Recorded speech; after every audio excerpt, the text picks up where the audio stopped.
네, 성도님들께 질문을 하나 드리면서 설교를 시작하고 싶습니다. 성도님들은 기다림이라는 단어를 들으시면 머릿속에 어떤 게 떠오르십니까? 그게 사람일 수도 있고 추억일 수도 있고 느낌일 수도 있고 뭐 다른 단어일 수 있는데요. 아무튼 이 기다림이라는 단어를 들으시면 어떤 게 떠오르십니까? 몇 초간 생각해 보시기 바랍니다. 생각해 보셨나요? 네, 저는 기다림이라는 단어를 들으면 몇 가지 떠오르는데요. 하나는 초등학교 운동회가 생각이 납니다.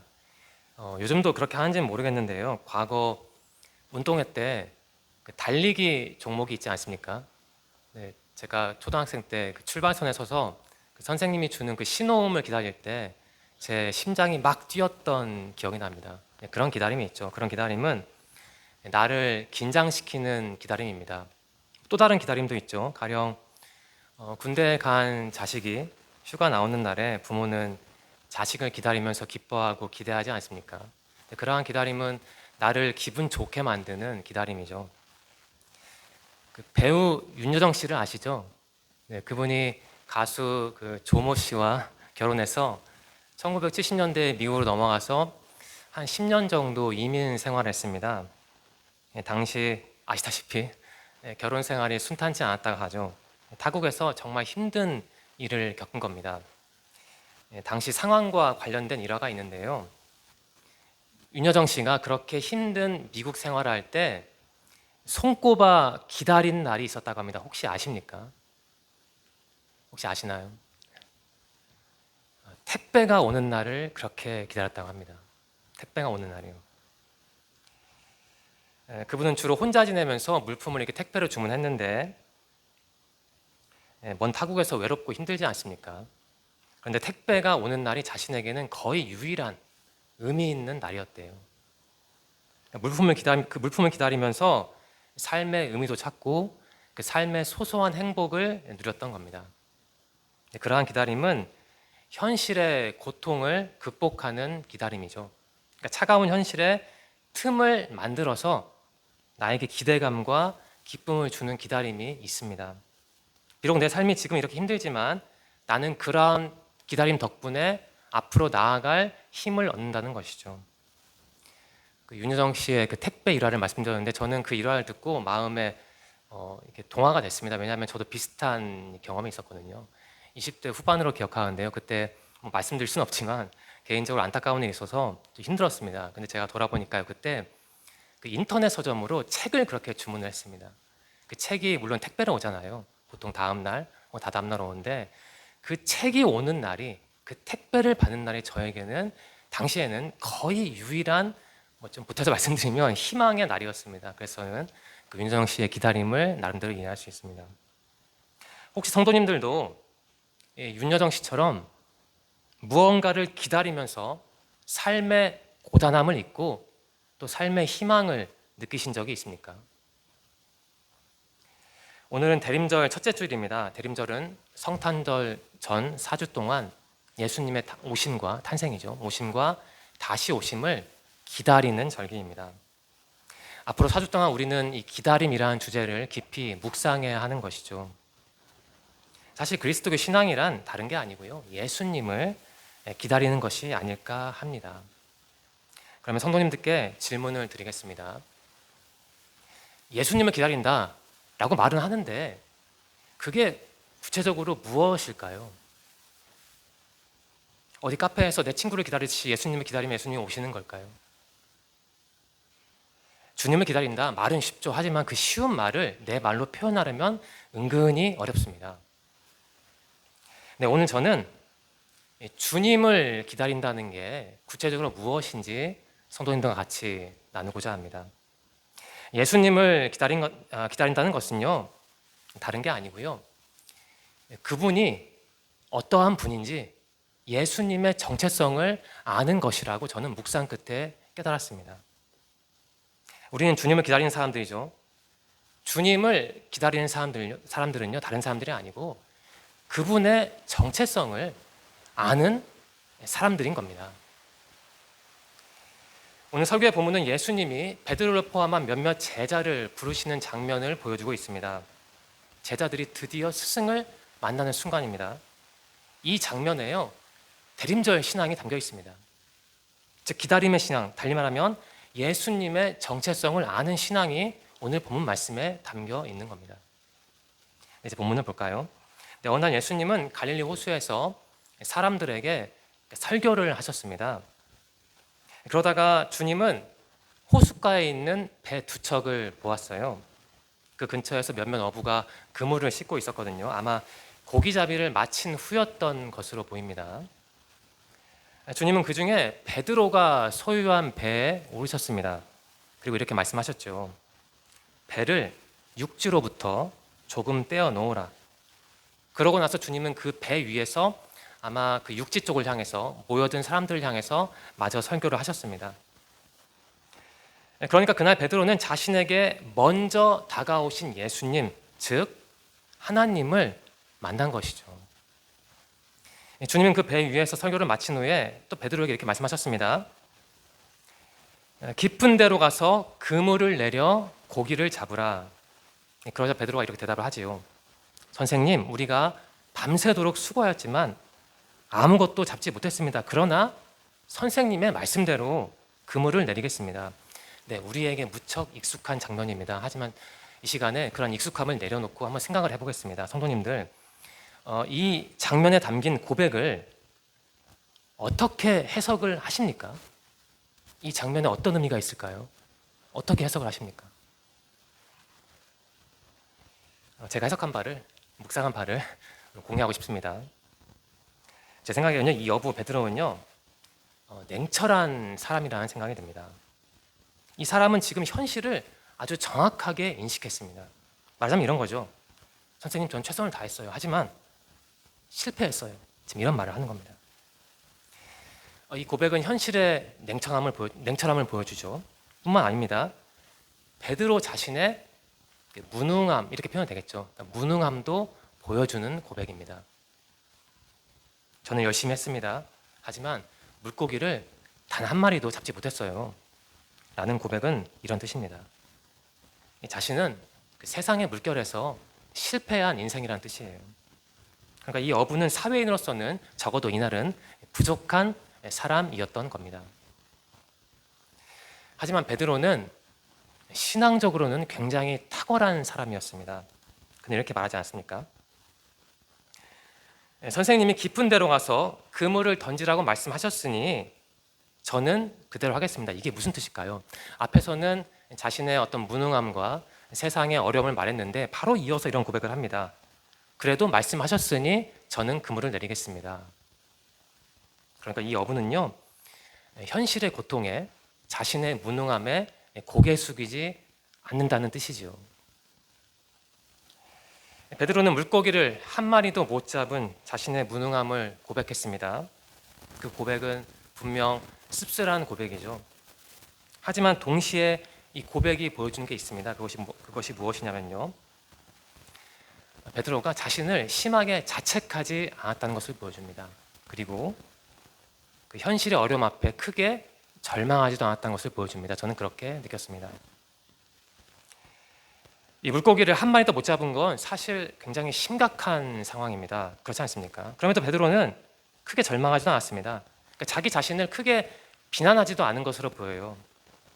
아마 그러했기 때문에 주님의 요청에 이렇게 반응할 수 있었던 것 같습니다. 선생님이 말씀하신 대로 그물을 내리겠습니다. 라고요. 이제 정리하겠습니다. 베드로는 현실의 어려움을 보지 않았습니다. 자신의 부족함도 보지 않았습니다. 그러면 그 사람은 대체 무엇을 보았던 걸까요? 네, 이 점이 중요한데요. 꼭 기억해 주십시오. 베드로는 그날 예수님을 보았던 겁니다. 예수님을요. 예수님을 기다리는 대림절입니다. 지금 성도님들의, 이 자리에 계신 성도님들의 마음은 어떤 색깔입니까? 혹시 그날 갈릴리 호수라는 거친 세상에서 아무것도 건지지 못한 채 빈손으로 돌아온 이 어부의 모습이 혹시 성도님들의 모습입니까? 저는 우리 모두에게는 갈릴리 호수가 있다고 생각합니다. 결코 만만치 않은 현실이 우리를 때로는 긴장시킵니다. 우리도 저 어부처럼 이 갈릴리 호수에서 무언가를 건지려고 부지런히 노력을 하지요. 하지만 세상이 그렇게 호락호락할까요? 우리가 원하는 걸 늘 내어주지는 않습니다. 그렇다면 우리가 그렇게 힘들 때, 원하는 거 얻지 못했을 때 우리는 무엇을 해야 할까요? 어떻게 반응해야 할까요? 이 점을 꼭 기억해 주십시오. 성도님들, 갈릴리 호수에서 그처럼 힘드실 때 예수님을 꼭 바라보십시오. 주어를 바꿔볼까요? 우리 삶이 고단할 때 예수님은 성도님들에게 살 길을 열어주십니다. 어떻게 열어주실까요? 우리에게 먼저 다가오심으로써요. 마치 베드로에게 주님이 다가가셨듯이요. 우리는 본문에서 고기를 많이 잡아 대박을 터뜨린 베드로를 볼 게 아닙니다.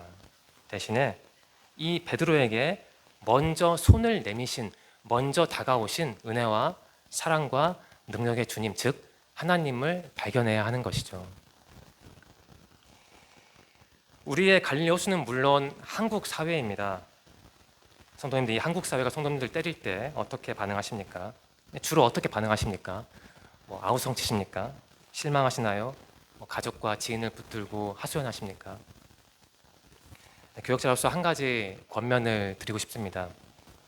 세상에 성도님들을 아프게 할 때 주님을 바라보십시오. 그리고 이렇게 기도하십시오. 주님이 지금 나와 함께 계신다. 내 옆에 계신다. 내가 겪는 이 고통은 그분이 해결하신다. 이렇게 기도하시기 바랍니다. 그렇게 기도하는 게 쉬워 보이기도 합니다. 하지만 실천하기는 굉장히 어려운 기도입니다. 왜냐하면 보통 사람들은 어려운 일이 있을 때 예수님보다는 세상을 더 많이 바라보거든요. 이 그리스도인들에게 베드로는 소중한 모델입니다. 저는 그의 고백, 선생님, 우리가 밤새도록 수고하였지만 아무것도 잡지 못했습니다. 그러나 선생님의 말씀대로 그물을 내리겠습니다. 이 고백이 바로 우리에게, 이 혼란한 한국 땅에서 살아가는 우리에게 방향성을 보여준다고 생각합니다. 이 고백이 성도님들의 고백이 되시기를 소망합니다. 본문으로 돌아오겠습니다. 베드로는 그날 험한 갈릴리 호수에서 크게 실망하지 않았습니다. 대신 예수님을 보았죠. 그분의 말씀에 그냥 순종했던 겁니다. 그 결과는 무엇이었습니까? 6절인데요. 물고기를 많이 잡았죠. 너무 많이 잡아서 그물이 찢어졌습니다. 혼자 감당할 수가 없어서 동료들의 도움을 받아야 했습니다. 잡은 물고기는 배 2척을 채우는 양이었고요. 배가 가라앉을 정도였다고 합니다. 성과가 좋으면 기뻐하지 않습니까? 그런데 이 베드로의 반응이 좀 이상합니다. 다행이다, 투자금을 회수했다, 이렇게 반응하지 않았습니다. 이 정도 양이면 갈릴리 직판장에 가서 돈 좀 벌겠다라고 반응하지도 않았습니다. 그럼 어떻게 반응했나요? 8절이죠. 주님, 제게서 떠나주십시오. 저는 죄인입니다. 라고 조금 이상한 반응을 합니다. 굉장히 중요한 부분이죠. 왜냐하면 베드로가 예수님의 정체성을 알아가는 그 첫 걸음을 뗀 장면이 바로 이 장면이기 때문입니다. 다시 정리하겠습니다. 대림절은 주님을 기다리는 절기인데요. 주님을 기다린다는 건 그분의 정체성을 아는 것이라고 제가 앞에서 정리하지 않았습니까? 그 대림절 신앙이 바로 이 베드로의 고백에 담겨 있습니다. 5절을 보면요. 이 어부는 예수님께, 앞선 5절입니다. 이런 호칭을 사용했죠. 앞에 5절에서는요. 선생님이라는 호칭을 사용했습니다. 그리스 성경을 보면요. 에피스타타라고 합니다. 당시 그 그리스 로마 세계에서 감독관, 행정관이라는 뜻인데요. 이 누가복음에서 이 단어는 에피스타타, 선생님이라는 단어는 예수님을 아는 사람들이, 예수님을 따르는 제자들이 그분을 부를 때 사용한 용어입니다. 그러니까 예수님을 모르는 사람들은 이 에피스타타라는 단어를 쓰지 않았고요. 다른 단어를 사용했습니다. 그러니까 베드로가 예수님을 보고 선생님, 에피스타타라고 부른 것은요, 어떤 친밀함과 공경심을, 그러니까 존경심을 보여주는 표현인 것이죠. 그런데요, 이 8절에 나오는 베드로의 고백을 보면 그 5절과 완전히 다른 부분이 있습니다. 호칭이 바뀌죠. 선생님이 아니라 이제 주님이라는 호칭을 사용하고 있습니다. 그리스도 성경에서 주님은 키리에라고 합니다. 좀 들어보셨을 겁니다. 키리에라고 합니다. 이 어부는 예수님을 이제 선생님이 아니라 주님, 키리라고 부른 다음에 무엇을 하나요? 죄를 고백합니다. 자기는 죄인이라는 것이죠. 키리라고 부르고 나는 죄인입니다라고 고백을 했습니다. 중요한 의미가 있습니다. 이 키리라는 단어가 단순히 일반적인 단어가 아니고 그러니까 신앙 고백과 관련된 단어라는 겁니다. 정리하겠습니다. 그 5절과 8절에 나오는 호칭이 다르죠. 이 차이가 중요합니다. 에피스타타, 선생님이라는 용어는 정리를 하자면 예수님의 어떤 인간적인 능력과 권위를 반영하는 단어입니다. 반면에 키리에, 주님이라는 단어는요, 예수님의 신적인 권위를 보여주는 단어라고 정리할 수 있겠습니다. 좀 다른 비유를 사용해 볼까요? 선생님이 금 함량으로 보면 14K나 18K라면 키리에는 24K 이렇게 거칠게 정리할 수 있을 것 같습니다. 네, 오늘 설교의 핵심은 예수님의 정체성입니다. 지금 베드로는 다른 게 아니고요. 주님의 정체성을 알아가는 그 첫 단계를 통과한 겁니다. 첫 걸음을 뗀 것이죠. 제가 첫 걸음이라는 표현을 사용한 이유가 있습니다. 지금 베드로는 그 예수님의 정체성을 완전히 이해한 상태는 아닙니다. 그러니까 예수님은 하나님이신데 지금 베드로가 비록 키리에라는 호칭을 사용했지만 예수님이 하나님이심을 고백하는 것은 아니고요. 다만 하나님이라는 분이 이 예수라는 위대한 인간을 통해서 일하는 것이다라고 이해를 하고 있는 것이죠. 베드로나 다른 제자들은 예수님이 살아계실 때는 예수님의 정체성을 완전히 알지는 못했습니다. 그분이 죽고 부활하신 다음에 알았죠. 베드로와 제자들은 예수님이 살아계실 때는 예수님을 그저 어떤 위대한 정치적 지도자로 본 것 같습니다. 당시 자신들이 로마의 지배하에 있었기 때문에 이 예수라는 사람이 우리를 이 로마에서 해방시켜서 독립국가로 만들어줄 것이다. 그러니까 말하자면 베드로는 예수님을 일종의 대통령으로 보았던 것이죠. 예수님이 부활하신 다음에야 예수님의 정체성을 제대로 알게 됩니다. 네, 정리하겠습니다. 5절에서 베드로는 예수님을 선생님으로 인식했습니다. 그런데 8절에서는 예수님을 드디어 키리에라고 부르죠. 이 제자가 주님이 어떠한 분인지 이해하기 위한 첫 단계를 통과한 겁니다. 선생님에서 주님으로 호칭 변화가 중요합니다. 왜냐하면 예수님을 바라보는 방식이 변했기 때문입니다. 이게 무슨 뜻일까요? 베드로의 정체성이 바뀌기 시작했다는 것을 의미합니다. 이 남자는 자신을 죄인으로 고백하지 않습니까? 그러니까 회개를 한 겁니다. 이제 어부가 아니라 단순한 어부가 아니고 예수님의 제자가 된 것이죠. 예수님을 기다리는 대림절입니다. 주님의 정체성을 묵상해야 하는, 깨달아야 하는 절기입니다. 예수님을 기다린다는 것, 즉 그분의 정체성을 안다는 것은요, 두 가지를 의미합니다. 하나는 예수님이 하나님이시고 나에게 먼저 다가오셨다라는 사실을 알고 믿는 겁니다. 다른 하나는요, 베드로처럼 우리 죄를 회개하는 것이죠. 이 회개라는 단어는 돌아선다는 뜻입니다. 저는 이 회개라는 단어에 대림절 신앙의 핵심이 담겨 있다고 생각합니다. 주님께 돌아서지도 않고 주님께 회개하지도 않고 나는 주님을 안다라고 고백할 수 있을까요? 네, 그럴 수는 없을 겁니다. 그날 베드로는 주님을 보면서 회개했습니다. 그러고 나서 제자가 되었습니다. 그러니까 회개한 이후에 제자가 된 겁니다. 회개가 첫 번째 작업이었습니다. 그날 베드로의 동료들도 제자가 되었죠. 그날 갈릴리 호수에는 많은 사람들이 있었을 겁니다. 그런데 선택받은 사람, 그러니까 예수님의 제자가 된 사람은 정말 소수였던 것으로 보입니다. 우리에게 주는 교훈이 있죠. 사람들은 다양합니다. 하지만 신앙이라는 기준으로 볼 때는 딱 두 부류만 있는 것 같습니다. 예수님을 믿고 회개하고 제자가 된 사람, 이게 한 부류고요. 다른 한 부류는 예수님을 믿지 않고 회개도 하지 않고 그분과 동행하지 않는 사람, 딱 이 두 부류만 있는 것이죠. 그날 베드로와 제자들은 그 예수님을 알아가기 위한 첫 번째 단계를 통과했습니다. 하지만 동일한 날에 같은 자리에 있던 대다수 사람은 예수님이 누구신지도 몰랐고 그분의 제자가 되지도 못했습니다. 사실 오늘날도 마찬가지 아닐까요? 왜 이 땅의 많은 분들은 여전히 예수님을 모르고 있나요? 왜 예수님을 알려고도 하지 않을까요? 성도님들 같은 분들은 주님을 알고 은혜 속에서 살아갑니다. 반면에 어떤 분들은 예수님을 아예 모르고 그분을 부정하기도 합니다. 그러한 차이를 만드는 게 무엇이라고 생각하십니까? 신앙은요, 좀 좁혀서 말씀드리면 대림절 신앙은요, 주님을 알고 믿는 겁니다.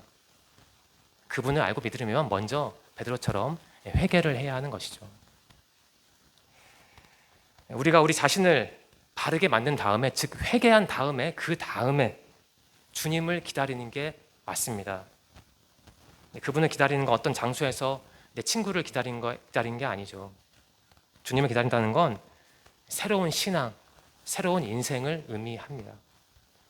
그것은 나라는 존재를 완전히 바꾸는 것이죠. 바꾸려면, 변하려면, 그분을 만나려면, 제자가 되려면 회개를 해야 하는 겁니다.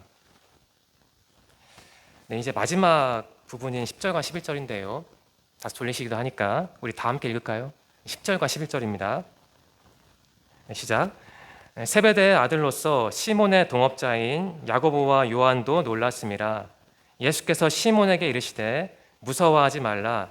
이제 후로는 내가 사람을 취하리라 하시니 그들이 배들을 육지에 대고 모든 것을 버려두고 예수를 따르니라. 베드로와 동료들이 자신들의 모든 소유를 버리고 나서 그 다음에야 예수님의 제자가 되었다는 기록입니다. 그들의 모습이 교훈하는 바가 있죠. 지금 이 사람들은요, 신앙을 보여주는 겁니다. 그게 어떤 신앙일까요? 그러니까 모든 것을 다 버려둔 다음에 예수님을 따랐다고 하잖아요. 그러니까 예수님이 어떤 분인지 고백하는 겁니다. 예수님이 자신들에게 가장 소중한 분이라는 거예요. 나의 가족보다, 나의 소유물보다, 어쩌면 나의 인생보다 더 소중한 분이 예수님이다라는 고백을 이 사람들이 지금 하고 있는 겁니다. 그처럼 가장 귀한 주님을 기다리는, 달리 말씀드리면 그분의 정체성을 깨달아야 하는 대림절입니다. 이 절기에 우리는 질문을 해야죠. 나에게 예수님은 어떤 분인가? 라는 질문을 해야 합니다. 한번 답해 보시기 바랍니다. 성도님들께 예수님은 어떤 분입니까? 그분은 나를 지탱해 주시는 조력자인가요? 아니면 그분은 하나님이시며 누구보다 무엇보다 위대한 존재입니까? 이러한 질문을 던져야 하고 반드시 답을 해야 하는 겁니다. 예수님의 정체성에 대한 질문은 나 자신에 대한 정체성에 대한 질문으로 이어집니다. 성도님들과 제가 우리 자신을 제대로 알려면요, 예수님이 어떤 분인지 정리를 해야 하는 겁니다. 저를 주어로 삼아서 말씀드리겠습니다. 만일 제가 그 오병이어 기적을 체험한 그 많은 사람들처럼 그저 예수님을 나에게 부족한 것 채워주는 공급자로만 본다면 저는 어떤 사람일까요? 저는 아마 세속적인 신앙인일 겁니다. 하지만 제가 이 베드로처럼 예수님을 키리에로 부르고 저의 죄를 회개하고 제자가 된다면 저는 온전한 신앙인일 겁니다. 정리를 하면요, 예수님이 나에게 어떠한 분인지 아는 게, 예수님의 정체성이 어떠한 것인지 아는 것은 곧 나의 미래와 신앙과 인생을 결정하는 겁니다. 설교를 마무리하겠습니다. 대림절은 성탄절을 위한 도구적인 절기가 아닙니다. 대림절은요, 예수님의 정체성을 깨닫는 굉장히 중요한 절기입니다. 오늘 설교의 핵심을 두 가지 정리해 볼까요? 첫 번째는 이겁니다. 대림절 신앙이란 예수님이 하나님이심을 아는 겁니다. 그분이 나에게 먼저 다가오셔서 손 내미신 것, 그 은혜와 사랑의 주님을 믿고 아는 것이, 그것에 감사하는 것이 대림절 신앙입니다. 또 다른 두 번째가 있죠. 대림절 신앙이란 베드로가 보여주는데요, 우리의 죄를 회개하는 겁니다. 저는 소망합니다. 성도님들께서 온전한 마음으로 대림절을 보내시기를 소망합니다. 예수님만을 주님으로 고백하시기를 소망합니다. 그래서 이 자리에 계신 모든 성도님들이 특별히 이 대림절 기간에 은혜와 사랑과 능력의 주님을 만나시기를 간절히 소망합니다. 기도드리겠습니다. 하나님 감사합니다. 귀한 공동체에서 주님을 예배하게 하시니 감사합니다. 말씀을 통해 나아가야 할 방향을 알려주시니 감사합니다. 오늘 우리는 베드로를 제자로 부르신 예수님을 만났습니다. 대림절 신앙이 무엇인지를 묵상하며 베드로의 회개와 결단을 본받기를 소망합니다. 앞으로 이어질 대림절을 단순한 절기가 아니라 나의 신앙을 새롭게 만드는 소중한 기회로 삼을 수 있도록 도와주시옵소서. 이 대림절을 잘 보내고 온전한 마음으로 성탄절을 맞이할 수 있도록 인도하여 주시옵소서. 예수님의 이름으로 감사하며 기도드립니다. 아멘.